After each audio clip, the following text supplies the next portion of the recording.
dengan perbuatan kita. Tapi bukan berarti kita kalau begitu ya lakukan aja manusia lamanya. Enggak, Tuhan akan ubah kita. Orang pilihan ditetapkan. Jadi kita tidak bercacat di hadapannya. Dalam kasih Ia telah menentukan kita dari semula. Jadi bukan tiba-tiba, ingat. Ini satu hal yang luar biasa dalam hidup kita. Sesuatu yang istimewa bahwa kita sudah dipilih sebelum dunia dijadikan. Nah, lantas mengapa kita tidak menghargai pilihan Allah? Mengapa kita tidak bersyukur? Mengapa ada orang meninggalkan Kristus? Kalau ada orang meninggalkan Kristus, dia menyebut dirinya orang Kristen. Sebenarnya dia bukan orang pilihan. Sebab orang pilihan pasti akan bersama-sama dengan Kristus. Nanti kita lihat ayatnya. Pasti. Bukan mudah-mudahan. Bukan saya berjuang ya. Bukan. Bersama dengan Kristus suatu waktu kumpulan itu. Bukan karena perbuatan mereka. Tapi karena mereka orang pilihan dan dibuktikan dari perjalanan hidup mereka. Ada ujian iman. Minggu lalu kita sudah bahas itu. Ya, tujuannya apa? Ya, dikatakan dalam kasih Ia telah menentukan kita dari semula untuk menjadi anak-anaknya. Kalau kita lihat Yohanes 1 ayat 12, ada yang hafal ya, ini kan ayat hafalan ya. Anak sekolah minggu pintar loh dengan ini. Masa Bapak Ibu pemuda-pemudi kalah dengan anak sekolah minggu? Siapa yang hafal? Yohanes 1 ayat 12. Bisa berdiri dan ada hadiahnya, satu Alkitab. Ya, jangan pengurus gereja. Yang lain. Yohanes 1 ayat 12. Enggak ada? Berarti enggak jadi hadiah ya. Oke, silakan lihat Alkitabnya. Buka HP-nya, yang pertama kali dapat langsung berdiri. 1, 2, 3, enggak ada. Bah, macam mana aja ini? Tak ada yang berani. Nah, pulanglah kita ke kampung kalau begini. Oke, sekali lagi, kesempatan tidak selalu ada. Yang pertama kali berdiri langsung membaca dapat hadiah. 1, 2, 3. Oh, yang di belakang Ibu. Silakan Ibu.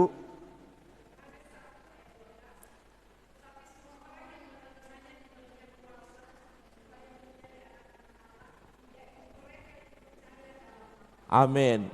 Nanti Bu ya, hadiahnya Alkitab baru, bukan Alkitab yang lama. Luar biasa. Nanti Ibu persembahkan ke siapa boleh, nggak apa-apa. Tapi pasti dapat. Apakah akan ada pertanyaan berikut? Belum tentu. Saudara yang terkasih dalam Tuhan, diberi kuasa untuk menjadi anak-anak Allah. Apakah kita atau manusia itu sempat menjadi bukan anak Allah? Iya. Waktu jatuh dalam dosa, Alkitab berkata, dijelaskan di sana bahwa iblislah bapamu, bapa pembohong. Untuk orang-orang yang belum diselamatkan tadi, yang belum menyatakan imannya kepada Yesus. Waktu kita masih berdosa, upah dosa adalah maut itu, iblislah bapa kita. Tapi karena kita percaya kepada Yesus, diberi kuasa untuk menjadi anak-anak Allah. Posisi kita menjadi orang yang dikuduskan, menjadi orang benar di hadapan Allah. Nah, dikatakan menjadi anak-anaknya sesuai dengan kerelaan kehendaknya. Ini adalah kasih Tuhan, kerelaan hati Bapa. Bukan karena perbuatan baik yang kita lakukan, bukan. Ini adalah anugerah Tuhan, kasih karunia Allah, kerelaan hati Bapa. Oh, Bapa memilih saudara dan saya. Ya, dijadikan kita anak-anaknya. Waktu kita mengambil keputusan percaya kepada Yesus. Supaya terpujilah kasih karunia-Nya yang mulia, yang dikaruniakannya kepada kita dalam Dia, dalam Kristus yang dikasihinya. Saudara yang terkasih dalam Tuhan, kita ini orang pilihan. Sebelum dunia dijadikan, tidak ada program Allah yang muncul tiba-tiba. Mungkin Tuhan berkata, aduh lupa, yang ini belum saya buat ya. Enggak ada, semuanya sudah selesai. Kita hanya menjalankan, dan di dalam rancangan itu salah satunya adalah kita dipilihnya, ditetapkannya, dan diselamatkannya. Sehingga pada waktu yang ditentukan rahasia itu, semua orang akan berkumpul. Ya, sejumlah besar manusia berkumpul memuji menyembah Dia di Yerusalem yang baru. Dan di antara orang-orang yang banyak itu, saudara dan saya ada. Dibukalah kitab kehidupan, dipanggillah nama kita. Agustinus Siahaan, siap hadir, tidak terlambat. Halo Bapak Ibu, ada namanya? Maka jangan ganti-ganti nama ya, nanti susah. Diganti namanya waktu itu, kayak nama siapa itu ya? Enggak ya? Ada nama saudara? Amin. Itu rahasianya loh. Itu bukan dongeng, itu ya dan amin. Ada kitab kehidupan, ada kitab kematian. Yang namanya tercatat dalam kitab kehidupan, dia akan dipanggil. Dan Tuhan akan berkata, mari masuk, sabatlah, hiduplah bersama-sama dengan aku ya. Makan bersama-sama. Saudara yang terkasih dalam Tuhan, kebenaran yang kedua. Yang pertama jangan lupa, kita orang pilihan. Sekali lagi lihat kiri kanan dan katakan, engkau orang pilihan. Nah, bagaimana dengan orang banyak yang belum datang kepada Tuhan? Mereka, ada di antara mereka yang sudah dipilih dan ditetapkan Tuhan. Hanya nunggu waktu saja. Mereka akan datang, hanya nunggu waktu saja.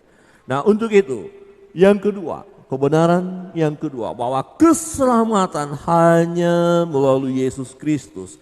Darah Yesus sebagai tebusan manusia, yang harusnya manusia itu mati pasti masuk neraka karena sudah jatuh ke dalam dosa. Semua manusia telah jatuh dalam dosa dan telah kehilangan kemuliaan Allah. Upah dosa adalah maut, pasti neraka. Tetapi ada yang menebusnya. Penebus ada. Ya, penebus. Keselamatan hanya melalui Yesus Kristus. Darah Yesus sebagai tebusan. Ini yang dikatakan, inilah rahasia itu. Ini tujuannya mengapa Yesus, mengapa Kristus datang ke dunia. Ini rahasianya, untuk menyelesaikan tugas itu, menyelesaikan segala sesuatu yang tidak bisa terselesaikan oleh hukum Taurat, yang tidak terselesaikan oleh kekuatan manusia. Tidak bisa. Hanya melalui Yesus. Ayat yang ke-7 berkata begini. 7, 8, dan 9 tadi.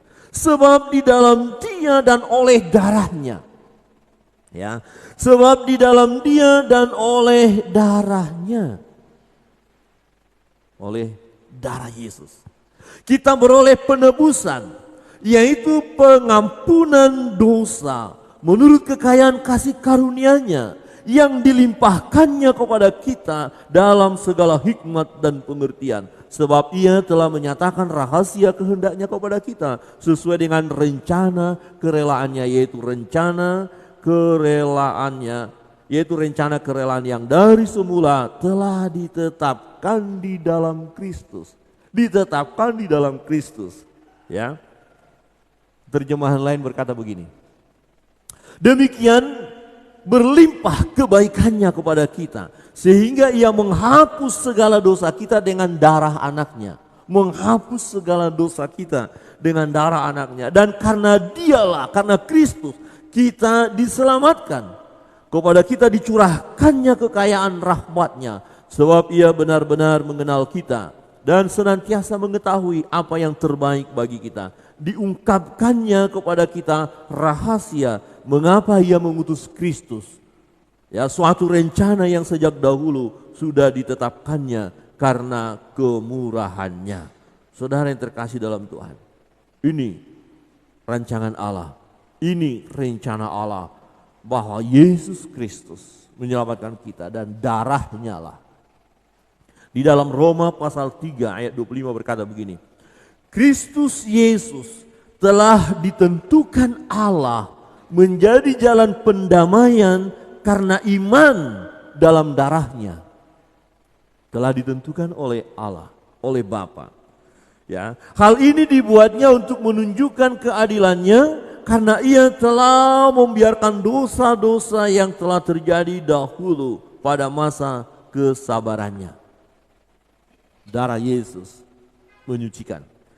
Ibrani 10 ayat 19. Jadi saudara-saudara, oleh darah Yesus kita sekarang penuh keberanian dapat masuk ke dalam tempat kudus. Oleh darah Yesus. Ya. Latar belakangnya kalau kita lihat dalam perjanjian lama, bait Allah itu ada ruang pelataran, ruang kudus, ruang maha kudus. Nah, ruang maha kudus ini ada tirai. Tidak boleh sembarangan orang masuk ruang maha kudus. Hanya orang-orang yang terpilih, dan itu pun harus ada korban dulu. Ya, harus ada korban. Ya, dikorbankan binatang, sapi, begitu. Ya, kemudian baru bisa dia masuk. Harus ada darah. Tidak boleh sembarangan. Tetapi kita lihat waktu Yesus di kayu salib itu. Waktu darahnya tercurah di kayu salib itu. Apa yang terjadi di bait Allah? Tabir bait Allah terbelah. Jadi pemisah antara ruang kudus dan ruang maha kudus sudah tidak ada. Sudah diselesaikan oleh darah Yesus. Tirai itu terbelah. Ya. Nah, Ibrani pasal 10 ayat 19 tadi berkata, jadi saudara-saudara, oleh darah Yesus kita sekarang penuh keberanian dapat masuk ke dalam tempat kudus. Ibrani 13 ayat 12. Itu jugalah sebabnya Yesus telah menderita di luar pintu gerbang untuk menguduskan umatnya dengan darahnya sendiri. Jadi rahasia itu adalah supaya manusia layak di hadapan Bapa harus ada darah yang kudus, darah yang suci, darah yang mahal, yaitu darah Yesus tercurah, tertumpah, membasuh dosa-dosa manusia, yaitu yang percaya kepada Dia. Dalam Wahyu pasal 1 ayat 5. Dan dari Yesus Kristus, saksi yang setia, yang pertama bangkit dari antara orang mati, dan yang berkuasa atas raja-raja bumi ini, bagi Dia yang mengasihi kita dan yang telah melepaskan kita dari dosa kita oleh darahnya. Jadi saudara berdosa, saya berdosa, kita berdosa sekalian. Nah, bagaimana supaya dosa yang mencengkeram kita ini lepas? Maka yang membasuh, yang melepaskan adalah darah Yesus. Yang membebaskan kita dari ikatan dosa itu adalah darah Yesus. Darah yang mahal. Hanya darah Yesus. Saudara yang terkasih dalam Tuhan. Bukankah kita ini adalah pribadi-pribadi yang berharga? Kalau ditanya harga kita berapa? Harganya darah Yesus. Darah yang kudus. Bukan dengan emas dan perak. Bukan, tapi dengan darah yang mahal. Ya, ini rahasianya Bapak Ibu Saudara. Kristus menyelesaikannya, Yesus menyelesaikannya, ya. Sebab di dalam Dia, oleh darahnya, bukan darah binatang.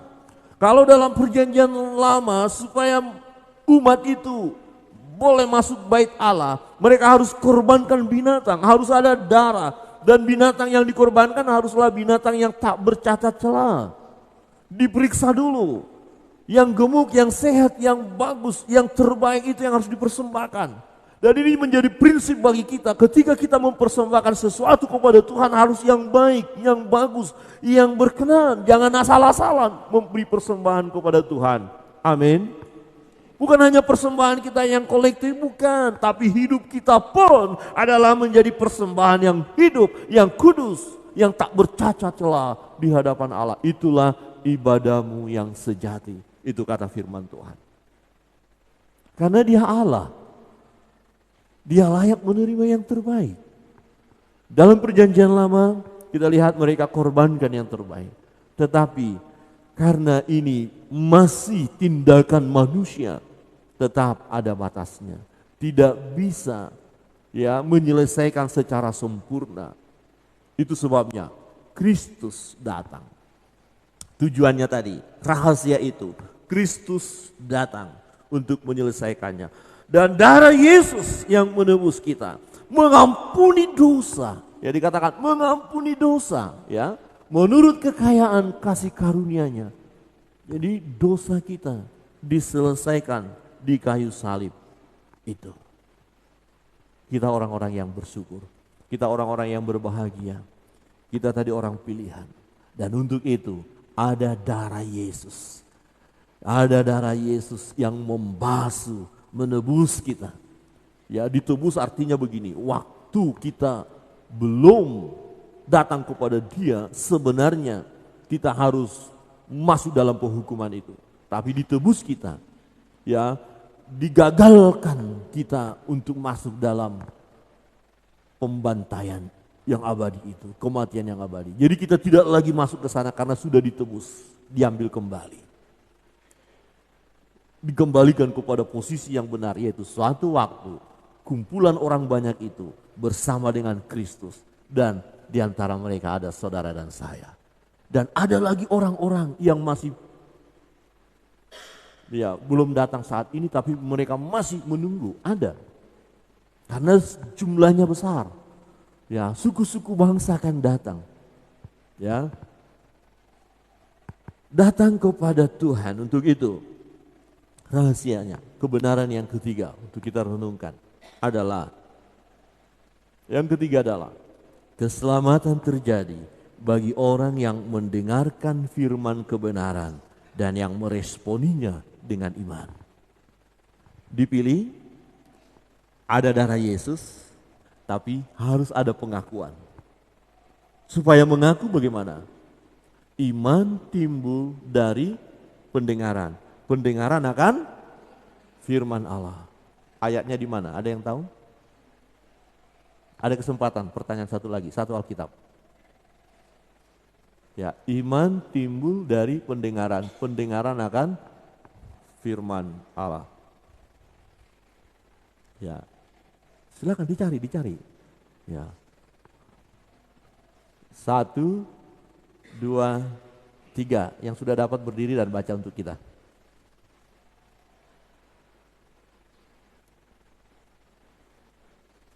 Anak muda? Oh, pemuda dulu ya. Oh, kalau itu bapak-bapak itu cinta firman ya. BBS, bapak-bapak Sinam. Silakan. Iman timbul dari pendengaran akan firman. Ya, silakan. Berdiri dan baca buat kita.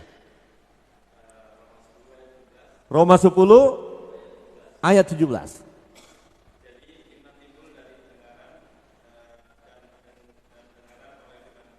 Ya, pendengaran oleh firman Kristus. Makasih, nanti Pak ya. Ya, diminta ke Evangelis Erwin. Ada, tenang aja. Masih banyak. Ya. Mendengar. Ya, mendengar apa yang didengar sehingga timbul iman itu.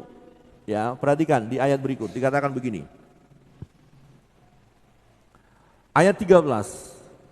Di dalam Dia kamu juga, karena kamu telah mendengar firman kebenaran. Telah mendengar firman kebenaran. Rasul Paulus bicara kepada orang Efesus yang tadinya mereka belum orang percaya, belum pengikut Kristus, tetapi mereka mendengar firman kebenaran itu. Dan dikatakan karena kamu telah mendengar firman kebenaran, yaitu Injil keselamatanmu. Di dalam Dia kamu juga ketika kamu percaya dimeteraikan dengan Roh Kudus yang dijanjikan itu. Dan Roh Kudus itu adalah jaminan bagian kita sampai kita memperoleh seluruhnya, yaitu penebusan yang menjadikan kita milik Allah untuk memuji kemuliaan-Nya. Mendengar. Jadi dulu mereka bukan orang percaya. Tapi karena Rasul Paulus memberitakan firman, Rasul Paulus menyampaikan Injil keselamatan. Injil adalah kekuatan Allah yang menyelamatkan. Apa itu Injil? Injil adalah Yesus Kristus yang datang ke dunia, menjadi manusia, mati di kayu salib, dan olehnya manusia diselamatkan. Di dalam namanya ada pengampunan dosa, di dalam Dia ada keselamatan, dan yang percaya kepadanya tidak binasa, melainkan peroleh hidup yang kekal. Berita inilah kabar baik, inilah Injil, ini yang harus disampaikan. Ada orang-orang yang berdosa, yang belum datang kepada Tuhan, kita beritahu rahasianya. Orang-orang yang berdosa, kalau datang kepada Yesus, Yesus akan menyelesaikan dosa itu melalui darahnya yang kudus. Dan setiap orang yang percaya kepada Yesus tidak binasa, melainkan peroleh hidup yang kekal. Waktu Paulus menyampaikan firman kebenaran ini, menyampaikan tentang Yesus, satu-satunya jalan keselamatan. Karena Yesus sudah berkata, akulah jalan dan kebenaran dan hidup. Tidak ada seorang pun yang sampai kepada Bapa kalau tidak melalui aku. Hanya melalui Yesus, dan di dalam nama Yesus ada keselamatan. Di dalam nama yang lain tidak ada. Di bawah kolong langit ini tidak ada nama lain yang olehnya manusia bisa selamat. Hanya di dalam Yesus Kristus Tuhan. Inilah rahasia itu. Ada banyak orang yang belum tahu, tapi saudara dan saya tahu. Dan bagi mereka yang belum tahu, mereka dekat dengan kita, mereka sahabat kita, ada di antara mereka adalah keluarga kita. Bagaimana mungkin kita tidak beritahu rahasia ini? Beritahu rahasia ini, beritahu kebenaran ini, beritahukan Injil keselamatan ini. Kalau mereka sudah mendengarkannya, Roh Kudus bekerja menerangi hati dan pikiran orang itu dan mengingatkan bahwa sesungguhnya mereka pun adalah orang-orang yang sudah dipilih. Kita tidak tahu, tapi ada kemungkinan orang-orang yang dekat dengan kita yang belum bersama-sama dengan kita hari ini. Oleh karena pemberitaan firman kebenaran, oleh karena Injil keselamatan yang kita beritakan, mereka bisa nanti membuka hati dan percaya, menerima Yesus sebagai Tuhan dan Juru Selamat mereka secara pribadi. Yang percaya kepadanya tidak binasa, melainkan peroleh hidup yang kekal. Kalau mereka percaya sama seperti kita, jangan ragukan. Ini yang saya katakan tadi, jangan ragukan diri kita. Kalau betul kita sudah percaya Yesus, kita paham tentang rahasia ini, kita menerima rahasia ini, jangan ragukan lagi tentang kebenaran. Bahwa dalam kumpulan orang banyak itu, saudara dan saya ada. Kenapa? Karena Roh Kudus ada di dalam kita. Roh Kudus itu adalah jaminan bagian kita. Meterai dikatakan begini, kalau ada surat yang berharga dan itu ada meterainya, itu sah, tidak bisa diganggu gugat. Tidak ada meterai cabut pasang, tidak ada. Sekali ditempel, selamanya tertempel. Jadi sekali kita ditempel sebagai orang Kristen, kalau ada cap, dicap kita orang Kristen, selamanya orang Kristen. Amin. Amin. Coba lihat kiri kanan, sudah dicap belum?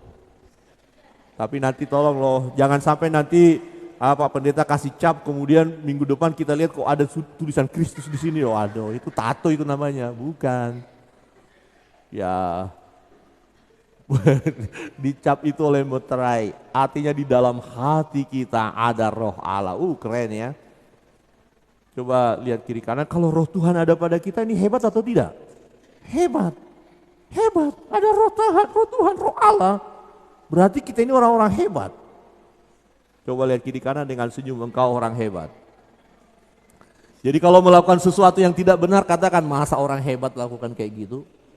Orang hebat perbuatannya hebat dong. Amin. Roh Allah dimeteraikan. Roh yang ada padamu lebih besar kuasanya daripada roh-roh yang ada di dunia ini. Itu firman Tuhan katakan. Dan itulah jaminan, dicap, dimeteraikan. Mati pasti masuk surga. Itu maksudnya karena sudah ditempelkan dalam diri kita. Ya, mengikut Kristus harga mati. Bukan hanya NKRI. Jadi orang Kristen harga mati. Amin.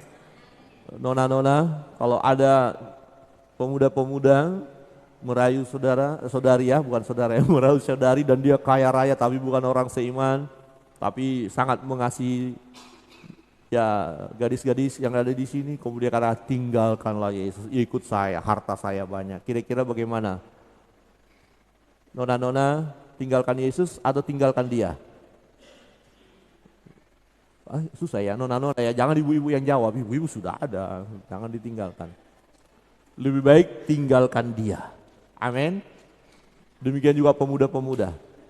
Ya, kalau pemudi itu menuntut supaya ikut Tuhannya, tinggalkan dia. Ya, tetapi jauh lebih bagus adalah bawa dia. Amin. Selamatkan dengan memberitahukan kabar baik ini. Jadi jangan percuma kita berteman dengan mereka kalau kita tidak beritahukan kebenaran kepada mereka. Dalam Kisah Para Rasul berkata begini. Tetapi dengan berani, Paulus dan Barnabas berkata, memang kepada kamulah firman Allah harus diberitakan lebih dahulu. Tetapi kamu menolaknya dan menganggap dirimu tidak layak untuk beroleh hidup yang kekal. Karena itu kami berpaling kepada bangsa-bangsa lain, sebab inilah yang diperintahkan kepada kami. Aku telah menentukan engkau menjadi terang bagi bangsa-bangsa yang tidak mengenal Allah, supaya engkau membawa keselamatan sampai ke ujung bumi. Mendengar itu bergembiralah semua orang yang tidak mengenal Allah, dan mereka memuliakan firman Tuhan. Dan semua orang yang ditentukan Allah untuk hidup yang kekal menjadi percaya. Lalu firman Tuhan disiarkan di seluruh daerah itu. Jadi Paulus berkata ini loh kepada orang Yahudi, sudah diberitahu tentang rahasia tapi mereka menolak. Oke, kamu menolak, kamu tidak akan selamat, tapi ada bangsa-bangsa lain. Dan bangsa-bangsa lain yang meresponi. Jadi bangsa-bangsa yang meresponi, itulah yang akan memperoleh keselamatan. Dan firman Tuhan disiarkan. Saudara meresponinya, saya meresponi panggilan itu, dan kita menjadi orang percaya. Tapi tidak boleh hanya berhenti pada kita. Ingat, ada saudara-saudara kita, sahabat-sahabat, keluarga, teman yang belum meresponi, yang belum datang kepada Tuhan karena belum mendengar. Maka tugas kita memberitahukannya. Dalam Kisah Para Rasul 2 ayat 39 berkata, sebab bagi kamulah janji itu, dan bagi anak-anakmu, dan bagi orang yang masih jauh, yaitu sebanyak yang akan dipanggil oleh Tuhan Allah kita. Jadi masih banyak yang sedang menantikan. Mereka sudah dipilih, ditetapkan. Ya, mereka dipanggil oleh Tuhan, tapi yang menyampaikan panggilan itu belum datang. Maka dikatakan firman Tuhan, betapa bahagianya kedatangan mereka yang membawa kabar baik itu. Jadi kita sedang ditunggu oleh banyak orang. Saudara sedang ditunggu, Bapak Ibu sedang ditunggu. Di pekerjaan, ya, di tempat kita tinggal, dimanapun. Mereka ada di sekitar kita dan mereka sedang menantikan kabar baik. Tugas kita, tugas saudara dan saya. Jemaat yang dikasihi Tuhan, hari ini kita diingatkan oleh firman Tuhan, disingkapkan rahasia itu. Kumpulan orang banyak bersama dengan Kristus satu waktu, dan waktu itu telah ditetapkan oleh Dia. Ini rahasianya. Dan untuk orang-orang yang akan masuk dalam kumpulan itu, Tuhan sudah memilih sejak semula. Di antara pilihan itu ada saudara dan saya. Karena apa? Karena Kristus sudah mati untuk kita. Darahnya yang membasuh dosa kita. Darah itulah yang menebus kita dari hidup yang sia-sia. Oleh karena percayanya kita, respon kita kepada Dia. Yang percaya kepadanya tidak binasa, melainkan peroleh hidup yang kekal. Yang percaya kepada Yesus diberi kuasa untuk menjadi anak-anak Allah. Dan kita yang sudah percaya, kita ingat ada saudara-saudara kita yang lain yang belum datang kepada Dia. Beritakan kabar baik. Sampaikan kabar baik. Sampaikan firman kebenaran, yaitu Injil keselamatan. Sampaikan hanya di dalam Yesus ada keselamatan. Dan ketika mereka percaya, maka kita akan bersama-sama dengan mereka kumpulan orang-orang beriman. Tuhan memberkati kita, sebelum kita bangkit berdiri. Kita responi pujian ini dengan satu pujian dari Kidung Jemaat atau firman dari pujian NKI. Ada tugas kita. Jadi orang-orang yang belum datang kepada Tuhan itu seperti intan permata yang indah, tapi masih ada di dalam lumpur. Dan itu perlu kita cari, kita dapatkan. Ya, kita diberi tugas, diberi tanggung jawab oleh Tuhan untuk memberitahukan kabar itu, untuk menyelamatkan mereka. Ya, Tuhan pilih kita, Tuhan tetapkan kita supaya kita pergi dan menghasilkan buah.